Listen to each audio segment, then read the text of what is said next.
नमस्कार। Bihari exam study में आपका स्वागत है। आज हम थोड़ी अलग बात करेंगे, रेगुलर सब्जेक्ट से हटकर। वैसे आपकी सहूलियत के लिए सब्जेक्ट वाइज प्लेलिस्ट तैयार कर दी गई हैं, उन्हें ज़रूर देखें। लेकिन आज हम एक ज़रूरी और ज्वलंत मुद्दे पर चर्चा करने वाले हैं, हमारे पड़ोसी देश नेपाल की, जहां हाल ही में भारी उथल-पुथल देखने को मिली है। हमारे पास कुछ सूत्र हैं, कुछ रिपोर्ट्स और विश्लेषण हैं जो नेपाल में हुए इन हालिया घटनाक्रमों पर रोशनी डालते हैं। कैसे विरोध प्रदर्शन भड़के, क्यों सरकार को जाना पड़ा और इसमें युवाओं की, खासकर जेनजी की क्या भूमिका रही। जानकारी के मुताबिक ये सब इतनी तेजी से हुआ कि प्रधानमंत्री को इस्तीफा देकर लगभग गायब ही होना पड़ा। तो चलिए इस पूरे मामले की तह तक चलते हैं और समझते हैं कि आखिर हुआ क्या। शुरुआत करते हैं उस चिंगारी से जिसने इस पूरे विरोध को हवा दी। जानकारी ये सामने आई है कि सरकार ने अचानक फेसबुक, इंस्टाग्राम, यूट्यूब समेत करीब 26 सोशल मीडिया प्लेटफॉर्म्स पर पाबंदी लगा दी थी। ये फैसला अप्रत्याशित था। बिल्कुल अप्रत्याशित। और इसी ने, आप कह सकते हैं कि आग में घी का काम किया। प्रदर्शनकारियों, खासकर 18 से 25 साल के युवाओं, जिन्हें आमतौर पर जी या युवा पीढ़ी कहा जा रहा है, उनका मानना था कि ये पाबंदी असल में उनकी आवाज़ दबाने की कोशिश है। उनका आरोप था कि सरकार ये बैन इसलिए लाई ताकि राजनेताओं और उनके परिवारों का कथित भ्रष्टाचार और शानो शौकत भरी जिंदगी जनता की नज़रों से छिपी रहे। हुआ ये था कि सोशल मीडिया, खासकर टिकटॉक और फेसबुक पर, नेताओं के बच्चों, जिन्हें वहां नेपो किड्स मतलब नेताओं के संतानें कहा जा रहा है, उनकी महंगी जीवन शैली की तस्वीरें और वीडियो वायरल हो रहे थे। महंगी गाड़ियां, डिजाइनर कपड़े, गहने, आलीशान पार्टियां, विदेश यात्राएं, ये सब खुलेआम दिख रहा था। अच्छा, तो ये नेपो किड्स वाला पहलू बहुत अहम था। मतलब ये सिर्फ सोशल मीडिया बैन का विरोध नहीं था, बल्कि एक गहरी खाई का प्रदर्शन था।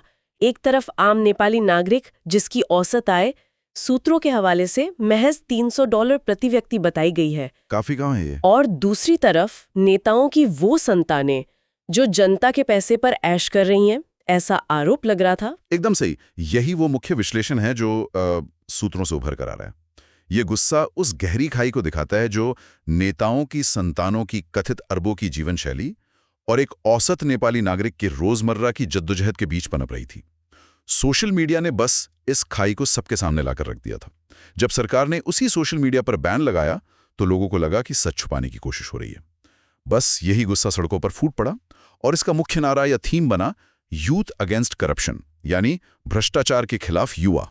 ऑनलाइन शुरू हुआ ये गुस्सा सड़कों पर कैसे उतरा और फिर ये इतना उग्र कैसे हो गया? रिपोर्ट्स में तो काफी हिंसा और आगजनी के तस्वीरें और ब्यौरे हैं। संसद भवन में आग, मंत्रियों के घरों पर हमले, ये सब। हाँ, जब ये युवा प्रदर्शनकारी सड़कों पर उतरे तो हालात तेजी से बिगड़े। शुरुआत शायद शांतिपूर्ण प्रदर्शनों से हुई होगी, लेकिन जल्द ही ये उग्र हो गए, हिंसक हो गए। काठमांडू समेत देश के 7 प्रमुख शहरों में कर्फ्यू लगाना पड़ा। और चिंताजनक बात यह सामने आई कि संसद भवन पर चढ़ने की कोशिश कर रहे कुछ युवाओं पर गोली चलाने के आदेश दिए गए, जिसे शूट एट साइट ऑर्डर कहा गया।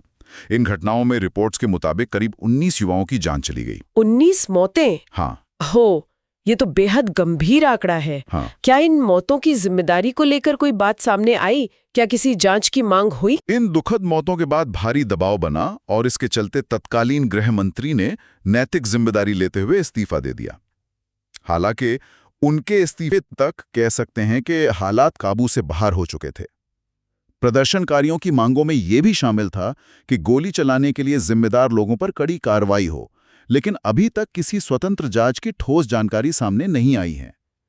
ये मौतें निश्चित रूप से आंदोलन के और भड़कने का एक बड़ा कारण बनी।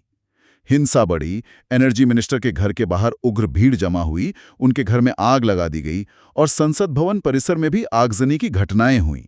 जाहिर है 19 मौतों और इतने बड़े पैमाने पर विरोध के बाद प्रदर्शनकारियों की मांगे सिर्फ सोशल मीडिया बैन हटाने तक सीमित नहीं रही होंगी। वो क्या चाहते थे? उनकी मांगे साफ और बहुत व्यापक थीं, जो बताती हैं कि मुद्दा सिर्फ सोशल मीडिया नहीं बल्कि पूरी व्यवस्था से जुड़ा था। उनकी मुख्य मांगे थीं: पहला, संसद को तत्काल भंग किया जाए। दूसरा, प्रधानमंत्री केपी शर्मा ओली समेत पूरी कैबिनेट सामूहिक रूप से इस्तीफा दे। तीसरा, गोलीबारी के जिम्मेदार अधिकारियों पर हत्या का मुकदमा चले। चौथा, एक अंतरिम सरकार का गठन हो जिसमें युवाओं का भी प्रतिनिधित्व हो। और पांचवा, जल्द से जल्द निष्पक्ष चुनाव कराए जाएं। तो आप देख सकती हैं, वो सिर्फ बैन हटने से संतुष्ट नहीं थे, वो एक बुनियादी बदलाव चाहते थे। और ये गुस्सा सिर्फ तत्कालीन सरकार या प्रधानमंत्री ओली के खिलाफ नहीं था। सूत्रों में पूर्व प्रधानमंत्री शेर बहादुर द्योबा और वित्त मंत्री विष्णु पोडेल पर हमलों का भी जिक्र है। ये तो बड़ी अजीब बात है कि विपक्ष के नेता भी निशाने पर आ गए। हाँ, ये इस पूरे घटनाक्रम का एक बहुत ही दिलचस्प और महत्वपूर्ण पहलू है। गुस्सा सिर्फ सत्ता पक्ष के खिलाफ नहीं था, बल्कि ऐसा लग रहा था कि ये पूरे राजनीतिक वर्ग, पूरे सिस्टम के खिलाफ था। शायद जनता ये मानने लगी थी कि चाहे सत्ता में कोई भी हो, नेता देश के लिए काम नहीं कर रहे हैं, उनकी संतानें भ्रष्टाचार के पैसे से ऐश कर रही हैं, तो इसलिए सब बराबर के गुनहगार हैं।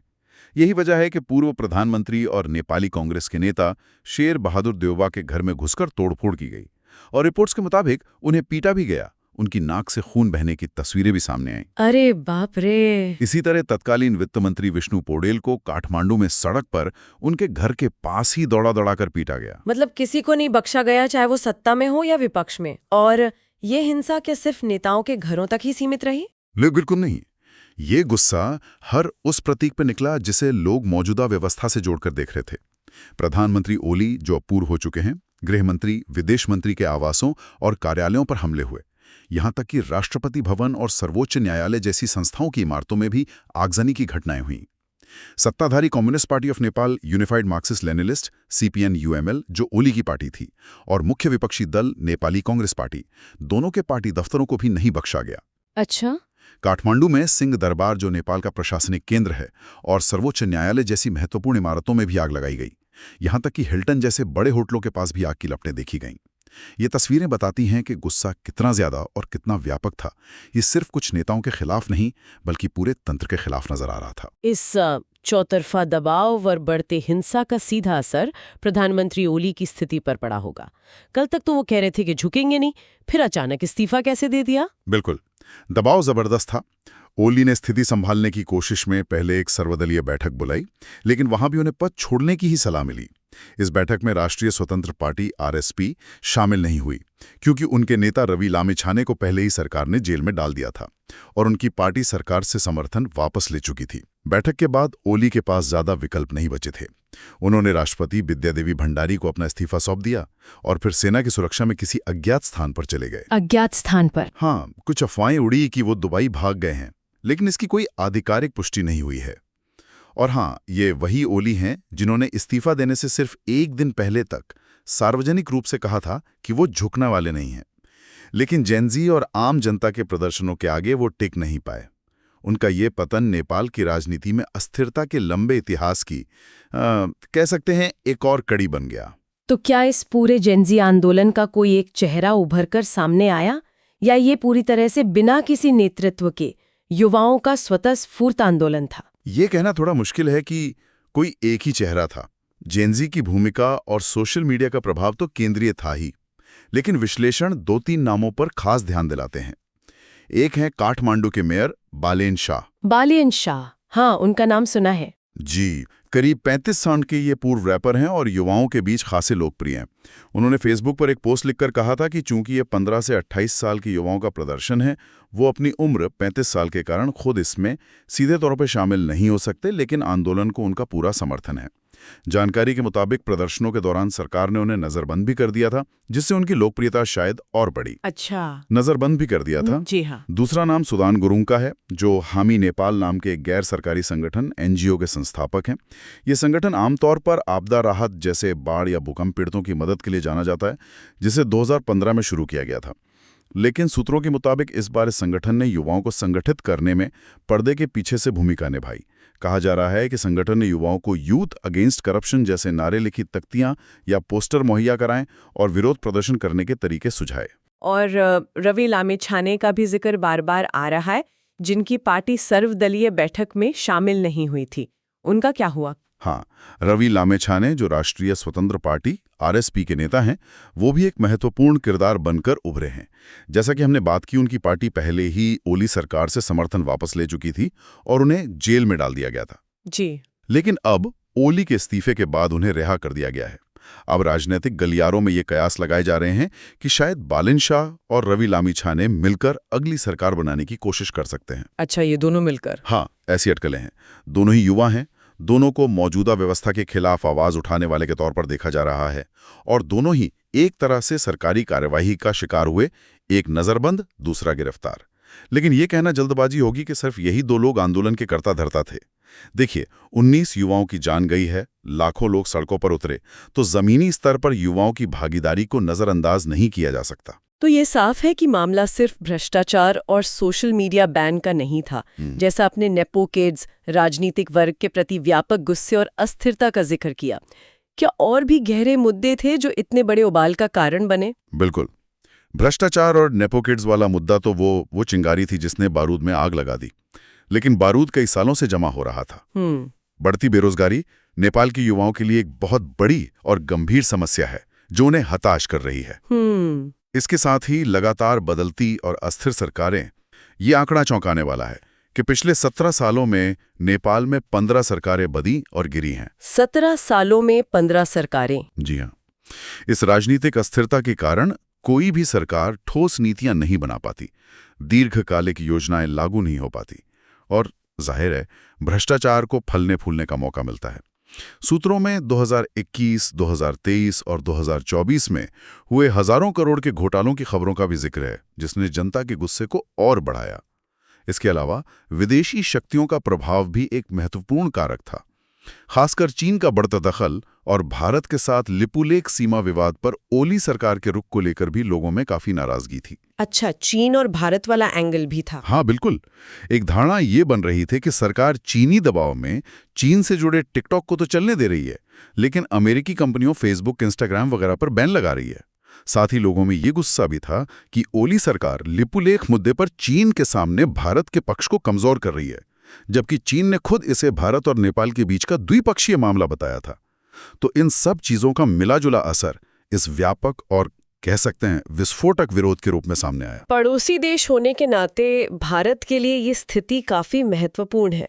इस पूरे घटनाक्रम पर भारत का आधिकारिक रुख क्या रहा? भारत सरकार ने शुरू में काफी सदा हुआ बयान दिया कि वो नेपाल की स्थिति पर करीब से नजर बनाए हुए हैं, लेकिन जैसे जैसे हालात बिगड़े और हिंसा बढ़ी, भारत ने नेपाल में फंसे अपने नागरिकों की सुरक्षा के लिए कदम उठाए। एक आपातकालीन हेल्पलाइन नंबर जारी किया गया और सभी भारतीयों से सुरक्षित रहने की अपील की गई। जी। साथ ही एहतियात के तौर पर नेपाल से सटी भारतीय सीमाओं पर सुरक्षा कड़ी कर दी गई है और सशस्त्र सीमा बल एसएसबी को हाई अलर्ट पर रखा गया है, ताकि सीमा पार से कोई अप्रिय घटना न हो या अस्थिरता का असर भारत पर ना पड़े। पश्चिम बंगाल की मुख्यमंत्री ने भी इस पर बयान दिया, लेकिन उन्होंने स्पष्ट किया कि नेपाल संबंधी विदेश नीति केंद्र सरकार ही तय करेगी। तो अब आगे क्या? प्रधानमंत्री ने इस्तीफा दे दिया है, सोशल मीडिया बैन शायद हट गया है या हटने वाला है, रवि लामिछाने जैसे नेता रिहा हो गए हैं, लेकिन क्या सिर्फ सरकार बदलने से नेपाल की वो समस्याएं हल हो जाएंगी जिनकी हम बात कर रहे थे? भ्रष्टाचार, अस्थिरता, बेरोजगारी। यही मिलियन डॉलर का सवाल है, और शायद सबसे अहम भी। जैसा कि हमने देखा, नेपाल में सरकारें बदलना कोई नई बात नहीं है। पिछले 17 सालों में 15 बार ऐसा हो चुका है। असली चुनौती है राजनीतिक स्थिरता लाना और उन मूल कारणों को संबोधित करना जिनसे जनता, खासकर युवा, इतने ज्यादा नाराज और हताश हैं, यानी भ्रष्टाचार, बेरोजगारी, नेपोटिज्म और राजनीतिक अस्थिरता का वो जो दुष्चक्र है। वो दुष्चक्र तोड़ना। बिल्कुल।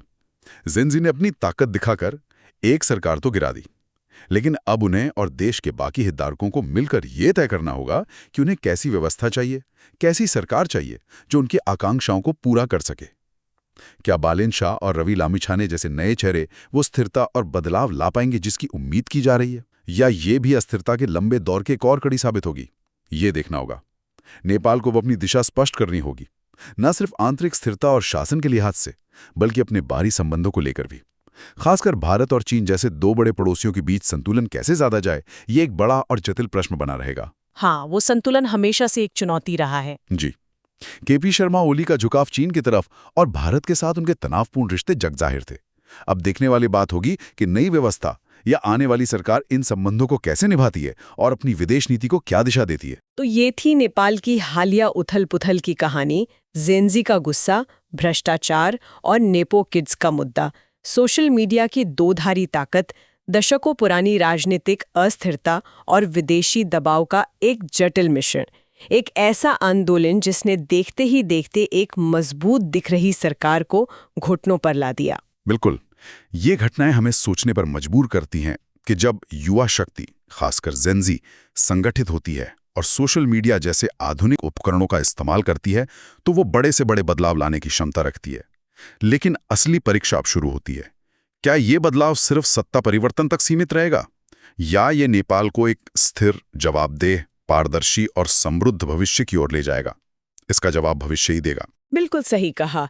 और सोचने वाली बात यह भी है कि क्या नेपाल का ये घटनाक्रम दुनिया के दूसरे देशों, खासकर उन देशों के लिए जहां युवा आबादी ज्यादा है और जहां भ्रष्टाचार, बेरोजगारी या राजनीतिक अस्थिरता जैसी समस्याएं मौजूद हैं, वहां के युवाओं और सरकारों के लिए भी कोई सबक रखता है? इस पर विचार जरूर कीजिएगा। फिलहाल आज के लिए इतना ही। अगली बार फिर मिलेंगे एक और गहरी पड़ताल के साथ बिहारी एग्जाम स्टडी पर।